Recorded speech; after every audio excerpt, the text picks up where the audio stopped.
So as many of our viewers already know, the British Virgin Islands were hit by two hurricanes, Irma and Maria, in 2017. It seems like a long time ago, but these two hurricanes came through weeks apart and just absolutely destroyed the British Virgin Islands. And ground zero was Virgin Gorda, especially the Bitter End Yacht Club, which was almost completely wiped off the island.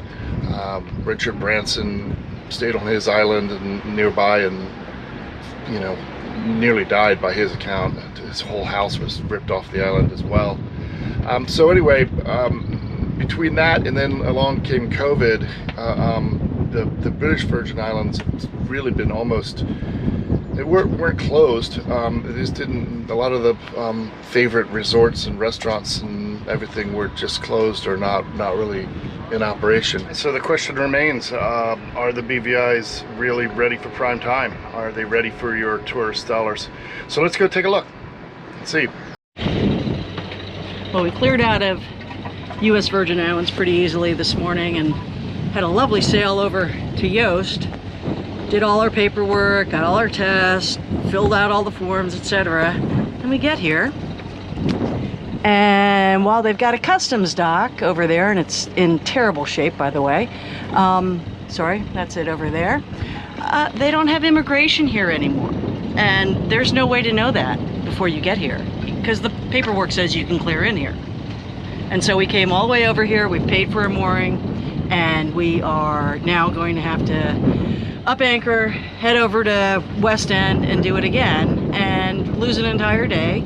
If I was on a charter boat, I'd be really, really pissed off. However, the sailing is good, and it's a great, I don't know, almost a beam reach. Got all of our, got our 3/4 of our mainsail out, all of our headsail, and this is what it looks like. And up there is Great Harbor, where Foxy's restaurant is, famous restaurant, and it's a little bit overcast. You know, it's only a couple miles back and forth, and it's just one of those things, so we deal with it. We get some good sailing out of it. What do you have to say about all this?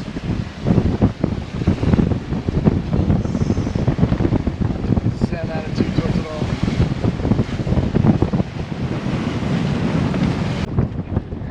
Actually, I gotta say the White Bay where Soggy Dollar Bar is on Joost Van Dyke is a very tight anchorage. All the cats got here a little bit after we did, and there's still some room if people want to really cram themselves in and they don't have much draft. And I imagine it will get filled in by later today. However, today's Friday, and the typical charter vacation runs from Sunday to Saturday. So at least later on today, they'll probably all be wanting to head back toward the charter base. So we'll see what happens. But it is beautiful, and right over there by those orange umbrellas, that's the Soggy Dollar Bar. In fact, they've running the flag up there. It says Soggy on it. So it's a little bit to the left. But we're gonna swim in here a little bit and check it out. We've already seen a few little turtles. I've got small turtles here, probably a foot across, and we're in about half a meter of water. It is very, very shallow. We're as far forward behind the reef as we can, and we're outside the channel just barely. That's the overflow parking over there. That's the smaller bay, the smaller side of the bay, and the shallower side of the bay. We could make it in there. It's got 2.4 meters depth charted, and I don't know if I'd be comfortable over there. We could come in at high water and see what happens, settle ourselves into the sand, but not good. Not good to be that. Not good to be touching bottom.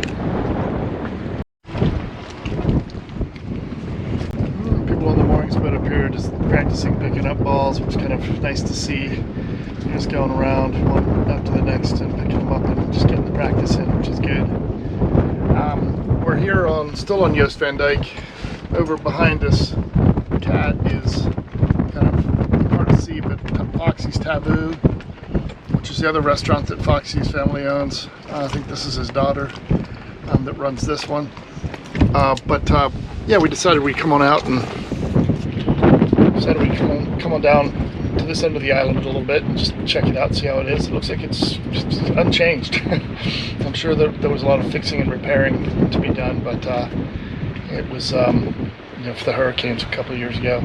I guess it would be three, 4 years ago. A little squall across the way.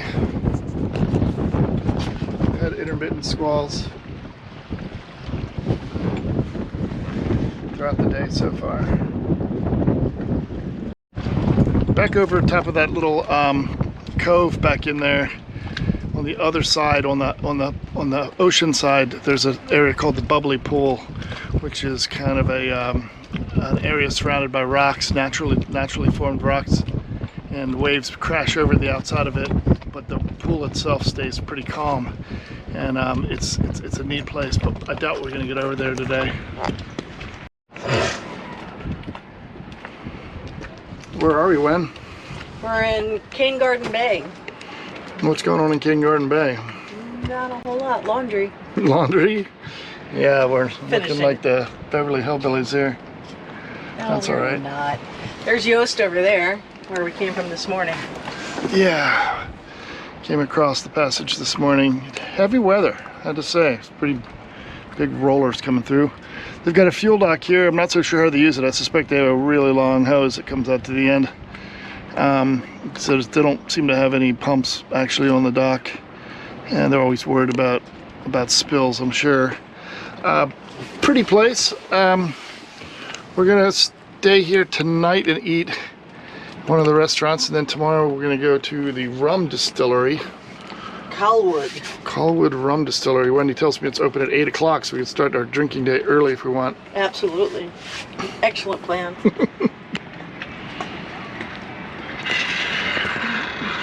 And we got the guys from the Moorings Cat trying to fix Something. I'm pretty sure that they had a reefing line that broke. Either that or one of the lines that holds up the lazy bag, the stack pack bag. This guy was up on the mast a minute ago. One of the big benefits of having a crewed yacht is those guys fix everything. And if something breaks, it's not your fault. Stern anchor to kind of keep the boat off the dock, because I don't think this is really the predominant wind direction, so it will probably spin around. In the meantime, pelicans Hanging out everywhere. right.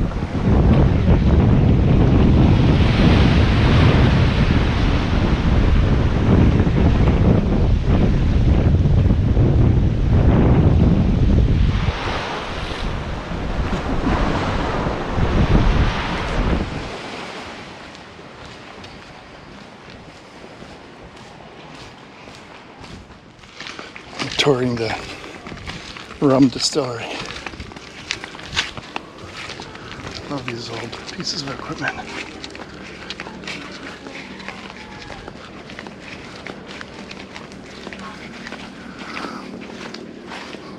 Like 4 big pots on the inside. Okay. So this is like the first step you go through making the rum, getting the juice out of the sugar cane. I said we do it in March, because March is the harvesting season, so that's when we do this process here. Now this machine here came in the 1800s. The first one they had is with the donkeys and horses that go around, but they got to upgrade, so 200 years and still work, you know. He says that the distillery's been in operation since the 1800s. So they burn the sugar cane husks and skins in order to get heat to boil the sugar cane juices. How they start to vapor. The vapor becomes the alcohol, which it goes into a water system. It cools, it condenses, and that's where it comes in as the rum. Comes in over like 150 to about 200 proof. Oh my. So yeah, we add the water, we break it down to 80 proof, 40%, you know. That's like some otherwise strong you're stuff killing there, people. yeah. That's awesome. So the top of the still is on the inside. We disconnect it, so Sure, we're not for the making the winter. rum. Yeah. Yeah, because we had 2 pots, but the coconut tree fell on one, so you know. Oh this is the only no. one left that still works. Oh no. That's when you live in the islands, yeah. Yeah. And next everything comes and drifts into the still bucket. Okay. So we make 25 gallons of rum a day, Monday to Friday. This will be the first color. That's a white rum. That goes in all the glass bottles up there called the demi-john. White rum doesn't really have much of a flavor taste, so you use white rum for like mixing with rum punches. Anytime you decide that you just want to get drunk, that's what you drink. Yeah. Now getting the different colors, you take the white rum, store it in the wood barrels behind it for 4 years. So the barrel is like burn on the inside, that's where it draws the color with like a nice caramel flavor taste to it. So that's 4 years, this is 10 years. So as the age, it gets darker and smoother. That's the oldest and smoothest one we have glass. And this one is aged for 6 years. This one has sugar cane inside. This one is a little bit sweeter, like pure. It's a nice afternoon drink. This is the one the locals say if the lady have trouble taking her clothes off, this is the one you Then we have this one here, it's aged for 8 years. This one has the wood inside, it's called Mama Wanna. It's very popular in the DR. Small for like guys anytime they have trouble getting up. This is the one. This is liquid Viagra for him. They call it the panty dropper and the boxer. Oh my god, that's so funny. Hers, you know? So I say all 80 proof, 40%, because I say it's all from the sugar cane. These rum is guaranteed, no headaches, no hangovers when you drink. All it does is knock you out. That's all. Knock you out. All right. So pretty much about it. Yeah. Oh man. Very simple.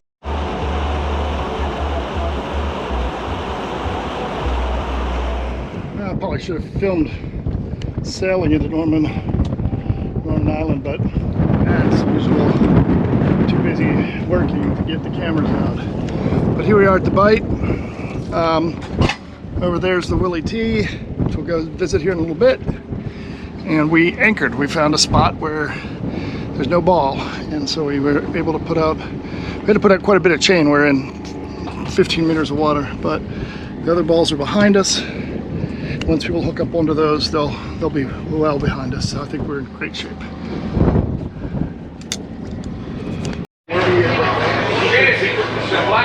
Well, finally made it to the Willy T. It's nice. Get a few cocktails. This is the new Willy T. The old one was destroyed in the hurricane, so it's a little bigger.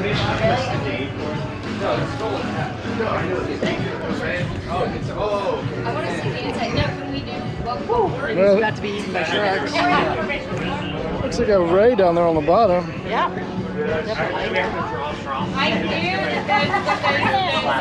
I missed the fish. Yeah, the fish are eating those wraps that they threw in. Taking the camera down with you? It's not waterproof. Woo!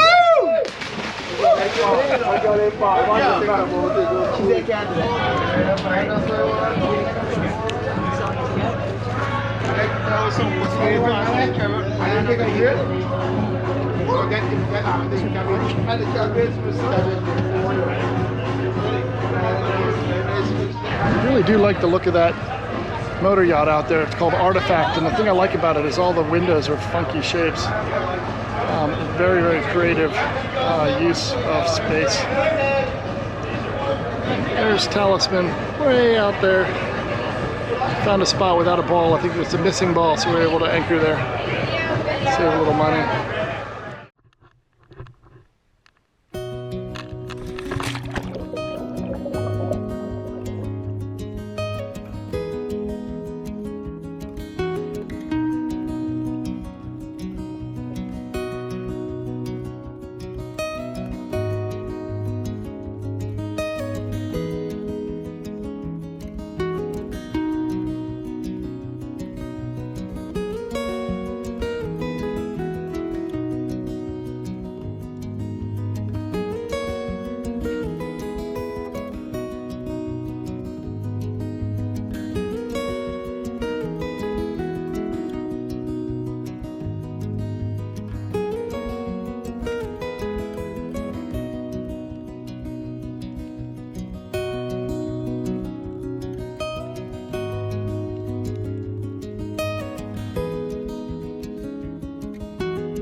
sailed over to Cooper Island Beach Club.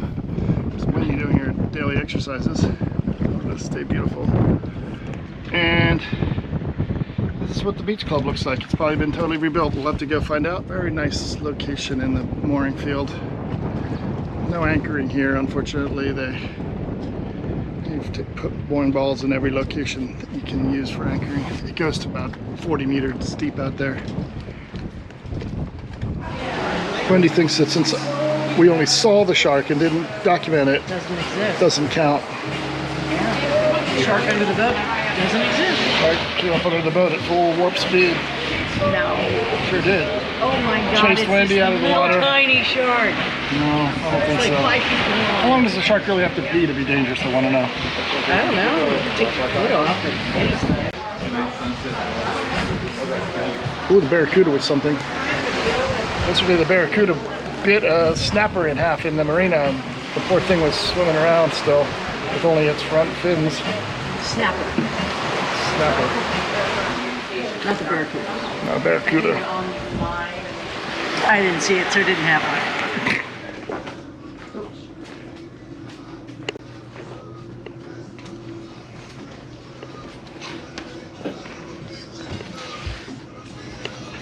This is the new Loose Mongoose restaurant and bar.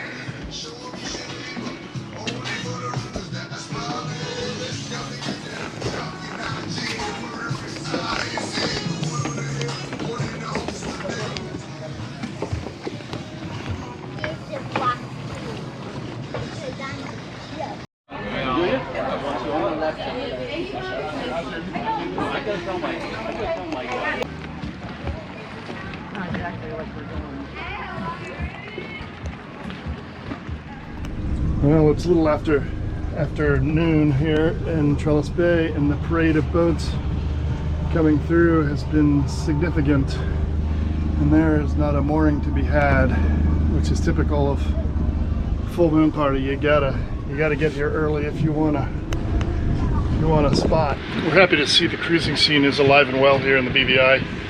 We're just we weren't really sure exactly what to expect.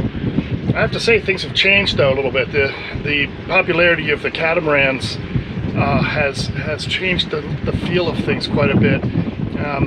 Mostly because instead of having boats with 6 and 8 people on them, you've got boats with 12 and 14 and much larger groups. The restaurants have had to change their seating arrangements to be able to accommodate very large parties.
Well, the full moon party here at Trellis Bay was a blast last night. We really had a good time.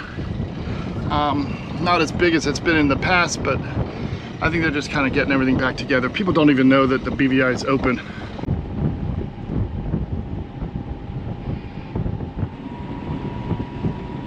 Went through the mooring field today with the dinghy and my phone and set the GPS locations of each, as well as 2 known rocks that are also not shown. One over here that has a little paddle stuck on top of it, and then another one over there that's a pipe sticking out the top of the rock, but it's cut off below the surface.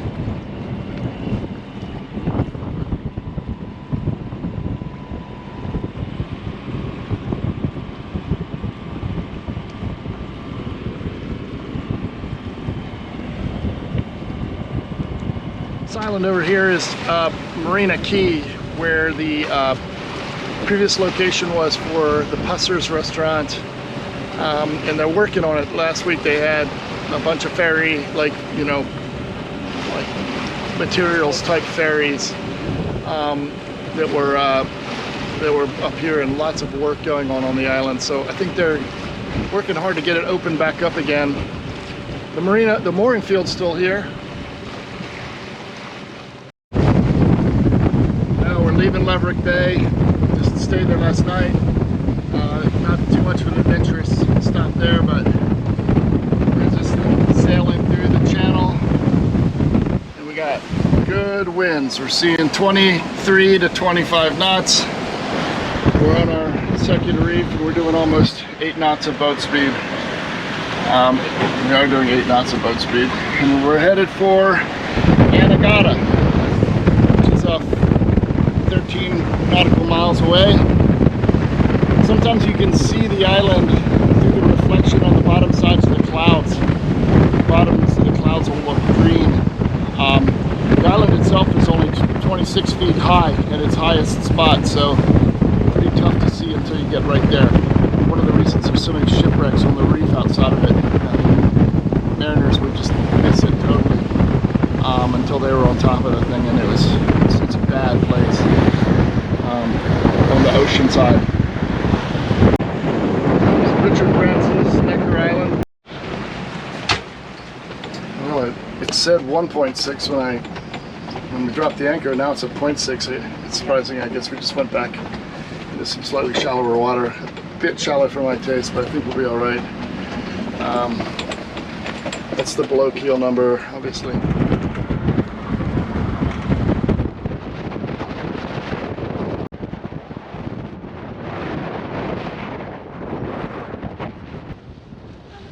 Jeeps.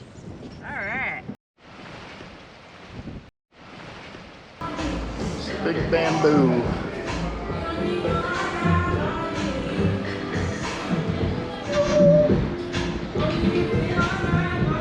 Look at this thing.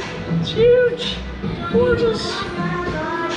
So I told Wendy, and I also told the server, that in my lifetime I estimate I've had 40 lobster dinners max. That's probably the most I've ever had. I'm honest about that.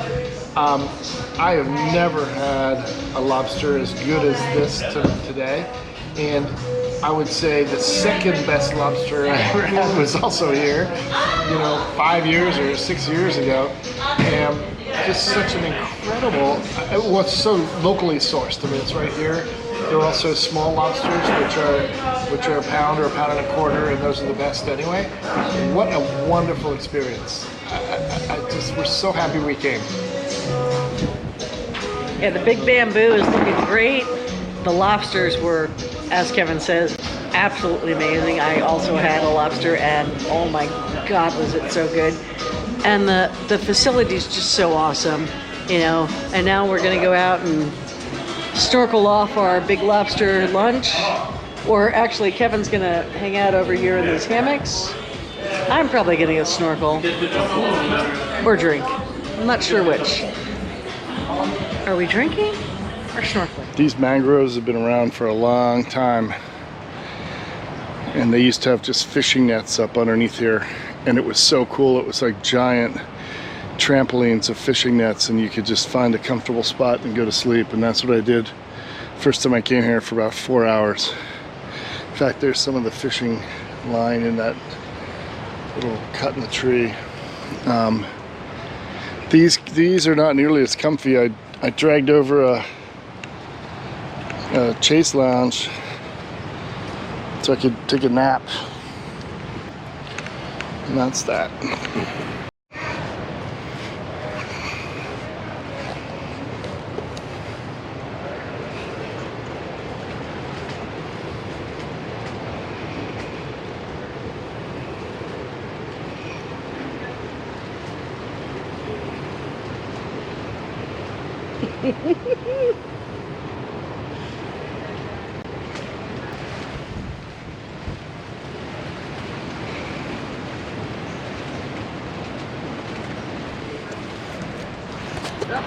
See? wobbly I am?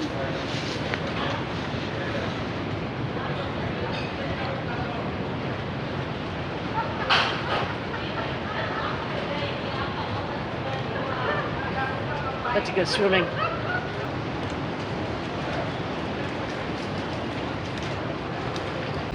Hello, you.